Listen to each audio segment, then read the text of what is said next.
So I'm sure many of you enjoy seafood. You've probably gone to shrimp boils or even enjoyed a delicious meal like the one shown here from Mike Anderson's. But have you ever thought about where this food comes from and where these animals live?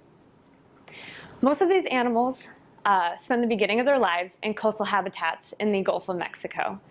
In fact, 78% of the seafood production in the United States from 2015 to 16 is from here in Louisiana. The grassy salt marshes along the coast provide a crucial home for juvenile animals, referred to as a nursery habitat. So this habitat provides shelter and food for animals, but the distribution of these salt marshes is changing.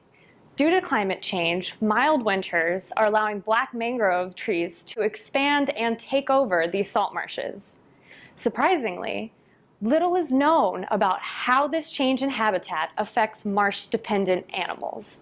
So therefore, my goal as a coastal wetland ecologist is to understand how this change from grass to trees affects aquatic communities by analyzing two components: community composition and food webs.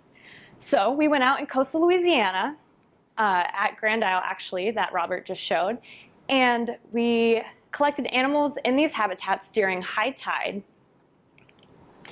We looked at 3 habitat types: salt marsh, mangrove, and a mix of the two.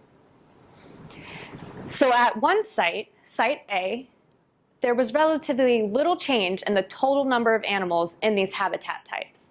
But at Site B, there were more animals we collected in the marsh habitat, or the mixed habitat, followed by mangrove and then salt marsh. And the sheer number of animals differed between the two sites by about 1,000. Also, the composition of these total abundances of animals showed the majority being shrimp, followed by fish and crabs.